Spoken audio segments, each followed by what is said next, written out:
Mom takes DNA test. Results show kids aren't hers. But before we start, please make sure you subscribe if you haven't already. Hit the notification bell and smash that like button. We really appreciate your continuous support. She was without a job and struggling to support herself and her children. Then she got some devastating and perplexing news from the doctor. The DNA test said that her children weren't hers. But how is this even possible? Just when it felt like nothing could possibly get worse, her world was plunged into even greater chaos. Heavily pregnant and without a job to support herself, she turned to the only place she could, social welfare. And soon the police were onto her. The personal nightmare and accusations plagued her from the moment she woke up to the second she was able to fall asleep, if she slept at all. Eventually, the final test came back, but they only raised more questions. She hadn't even known that she'd had a twin. Lydia had a pretty rocky start to motherhood. She discovered she was pregnant with her first child at 21. However, she and the father had split up before either of them knew of the little life that they'd created growing inside of her. Even though the couple had gone separate ways, they had a second baby almost a year later, and life became fraught with unthinkable difficulties. In the constant on-again, off-again rhythm of Lydia and Jamie's relationship, she once again found herself alone, and now she also had two small mouths to feed and support, not just herself. Without a job or any way to support her small family, she needed help, and she just couldn't cope with the baby's needs. Lydia made the difficult decision. She had no other choice. Lydia applied for welfare benefits when she realized she was in over her head. She would need to get DNA tests to prove that Jamie was the father, as well as the required by the state's prosecutor's office. As a matter of course, Lydia also needed DNA testing. She went home and waited for much-needed financial relief from the state, but that was far from what she would get. A few months later, after the process was near completion, Lydia got a call from the prosecutor's office. He called me and I said, "Well, can't you give me the results over the phone?" He goes, "You really need to come up to the office." So that's when I went up to the office. I went into the back room and it was just him and a lady. They sat there and just stared at me now. Finally, she got an answer, and it was exactly the answer she expected. He goes, "Well, he's 99% the father." For Jamie, this was just a formality. She already knew that Jamie was the father.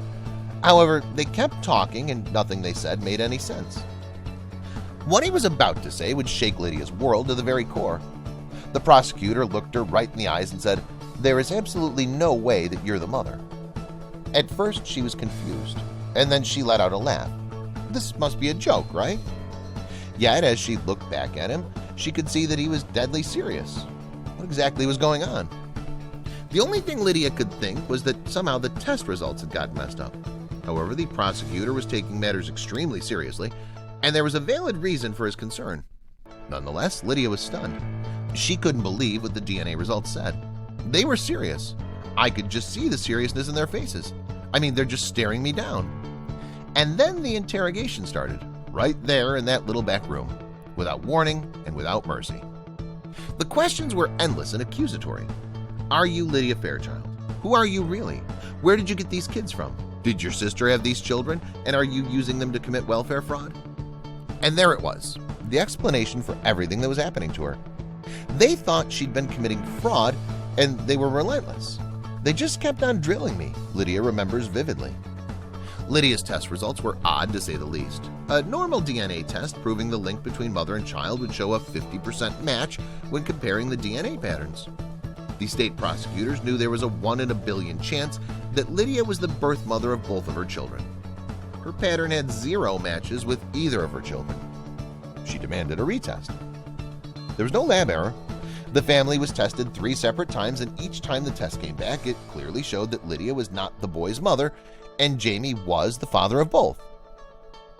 In complete hysterics, Lydia called the only person she could, her mother. Lydia called me up and she was hysterically crying.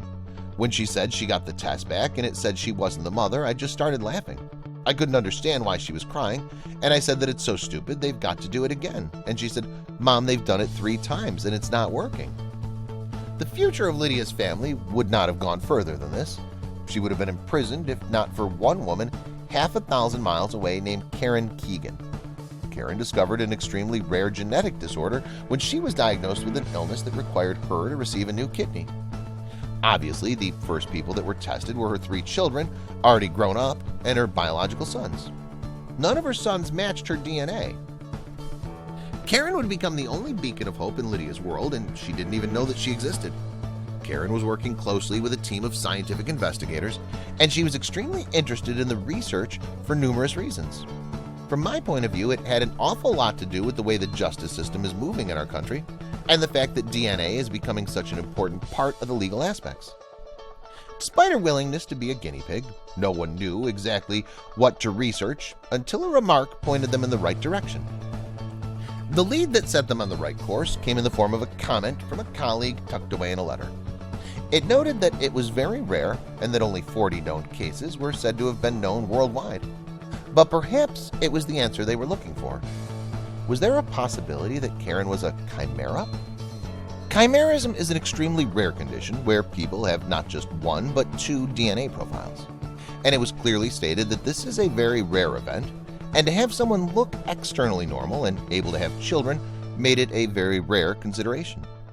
And it was an even lower likelihood that they picked up on it and decided to embark on additional testing to establish whether or not Karen was a chimera. Could Karen Keegan really be a chimera if she had a second set of DNA? It could explain everything. Inside the bodies of chimeras, there are not 1 but 2 completely different genetic identities created from separate tests of DNA. Literally 2 different people in one body. It sounded impossible, and most of the studied cases reported physical abnormalities, such as a completely different skin pigmentation in very unusual straight lines. Karen didn't have any, and neither did Lydia.